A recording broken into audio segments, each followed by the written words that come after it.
Timely topic, perspective on market volatility. I'm Nick Clay, managing partner and senior financial advisor here at BCS Wealth Management. And at our firm, we believe that communication is key with our clients. And so we want to reach out and provide a little bit of perspective that will hopefully provide some peace of mind, help you see through the noise a little bit, but also acknowledge that the news headlines are not lying. Markets are down, and they are down a lot in the last couple days. But we'll try to put some context to that and a little bit of what we can do about it, and try to provide some advice and some tips that, like I said, provide some context and hopefully allow you some perspective to help you sleep better at night. And so I'm a visual person, so I'm going to go through this, try to be fairly quick with it, but I'm going to show you some slides, some charts that I think will be helpful. This is certainly not helpful. These are some headlines I pulled from the Wall Street Journal, Financial Times, just yesterday alone. All negative, nothing positive. So nobody's out there telling you, hey, this is a great time to buy stocks. Everything's on sale. Instead, it's all run for the hills. This time is different. The world is ending. And so let's try to put a little bit of context around this. Another headline that I like is Markets in Turmoil. This is from CNBC, and they typically will put this on air and have a special completely devoted to the stock markets during primetime television hours. We have not seen this come up yet, but I suspect that it might be coming. So as I record this, it's March 4th, March 5th. I think it's the 4th, sorry. Friday, March 4th. The Dow is down 8% for the year. The S&P 500 is down 12. The NASDAQ is down 18%. And so, yes, markets are down. So let's provide some clarity to that. First of all, there's some emotional biases that we need to be aware of. We've talked about these in podcasts and some blogs in the past, but three that I want to touch on right now is that market losses feel twice as bad as market gains feel good. So it hurts more to lose money than it does to make money. So much more, twice as much more. So in most aspects of life, we experience lower prices. That's a good thing. If we go to the grocery store, we go to the mall, and things are down 18% or on sale 10%, we typically view that as a good thing. So one of the books that I've read, Benjamin Graham's book, is kind of considered to be one of the holy grail or really good resources for anybody looking to invest money. And he even mentions in there that if you went to the mall, the local shopping center, and put a sign out across the door that said everything on sale, people would be lining up in droves. It'd be like Black Friday. But instead, when that happens to the stock market, all of a sudden value or opportunity to buy things at a lower price is perceived as to be negative. Yes, maybe our investments have gone down in value, but it does create some opportunities in there as well. As markets fall and fear rises, it is only human nature. Sometimes we lose the ability to distinguish what is a temporary decline and a permanent loss. We actually haven't lost money unless we're selling our investments. Until then, it's just an unrealized, probably still a gain in our portfolio, but the losses the last few days are unrealized. We haven't sold anything. We're still investors, and so we have to kind of distinguish the difference there. So, I don't want to get too far into the weeds with anatomy, but when stocks drop, it fires up that part of our brain, the amygdala, that triggers the fight or flight response. It's a mammalian response. That's the same thing as if an animal was cornered by a predator. And so it is, we do want to acknowledge that it's most, it definitely is a real thing. And it's not like you're being unrealistic if all of a sudden you get a little bit of anxiety if we see our portfolio accounts go down. And so Sir John Templeton has this quote, "This time it's different." And while sure the headlines are a little bit different than maybe they were last year or the year before, the outcome is typically not different. So let's go through some things, and I think maybe that will help. So if you've been in or around our firm for a period of time, you've probably seen this chart. It's one of my favorites, but essentially it helps us see through the noise. The red dots on this chart are intra-year declines, or where the market or the S&P 500 got down to at any one point in time during a year. So this goes back to 1980. On average, it goes down almost 15% a year. So 14.1% on average. But still, returns were positive 34 out of the 45 years. And so I think this is important, is that, even though markets go down, as you can see here, it's very, very rare for us to finish on the lows or where it gets down to. Typically, we're going to see some type of bounce or recovery. So, hopefully by seeing this, you'll understand, and I hope it provides some context, that volatility is normal, but it's really not likely to derail a long-term investment strategy. And so we don't want to get caught up in the day-to-day, month-to-month, or even year-to-year. We want to think through that long-term lens. And so a 5% downturn, that was on average 14% since 1980, but a 5% downturn is almost guaranteed every year. So 94% of the time, going back to 1928. A double-digit drawdown happens around 2/3 of all the time. So these things are not, this is nothing new for us, and you've probably been there before. Happened in 2022, happened in 2018.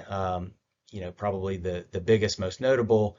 Although 2022 was really quite bad because it was across the board, nowhere to hide, stocks or bonds. But there was the great financial crisis, obviously, in 2008, 2009. But there's always a reason to sell, and we'll look at that. So let's kind of think about this through a viewpoint that market corrections are normal. So this just goes back to 2009, 2010, all the different pullbacks we've seen in the market greater than 5% and the headlines behind them.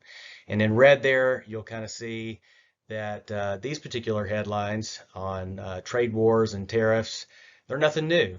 They were part of Trump's first administration. As a matter of fact, the first several days of his presidency then and how the markets performed are really very, very much similar to what's going on today. And we know how his term ended with the stock market. And so, again, all the different reasons can drive corrections, but let's also, understand that if we're taking no risk, there's no reward.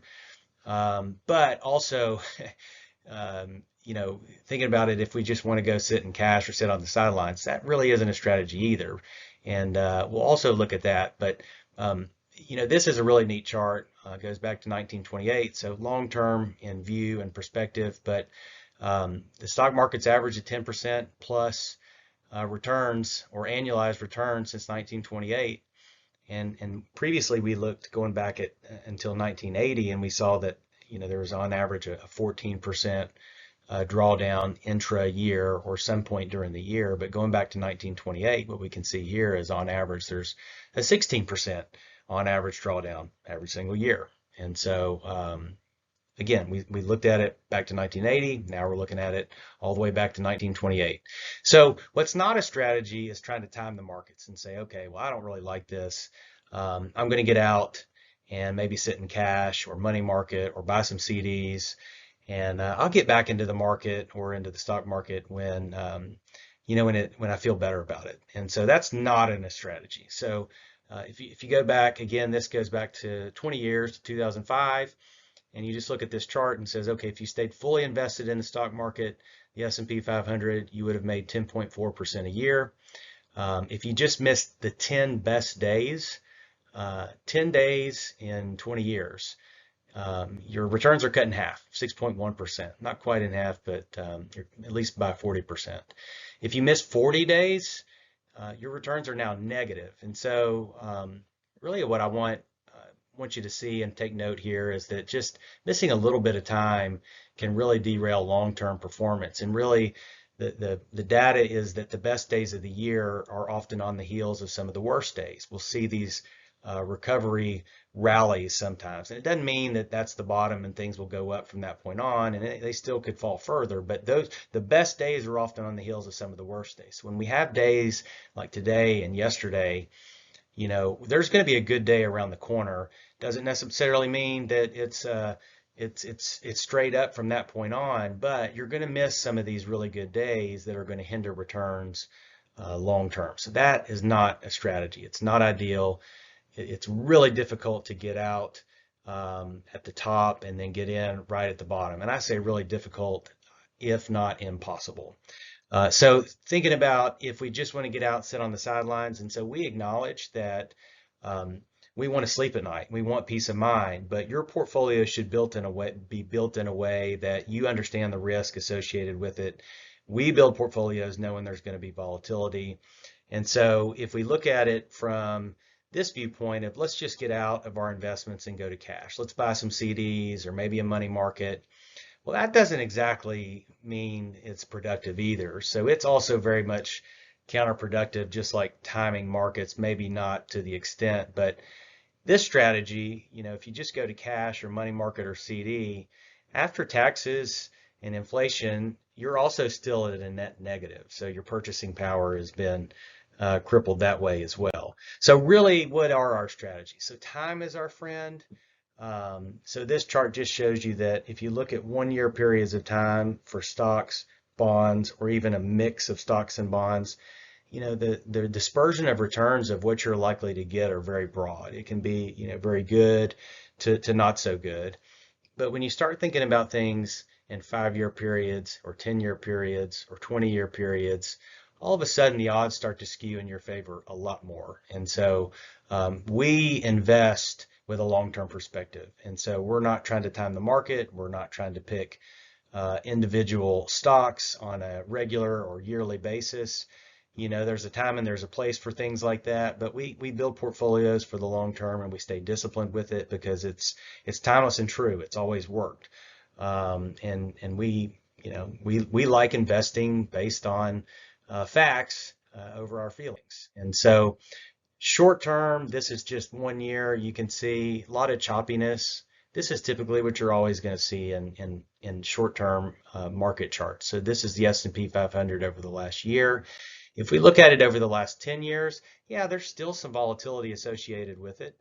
But what you can see is the chart still goes from bottom left to top right. You're still making money. If you try to time yourself, in these periods of downturns, you're not going to get the ultimate outcome or the best possible outcome. When we zoom out all the way to 1950, I mean, all the little or the volatility associated with a year chart or even a 5 or 10-year chart starts to really just disappear. And so this doesn't necessarily mean everybody's going to invest their money, for the next 75 years.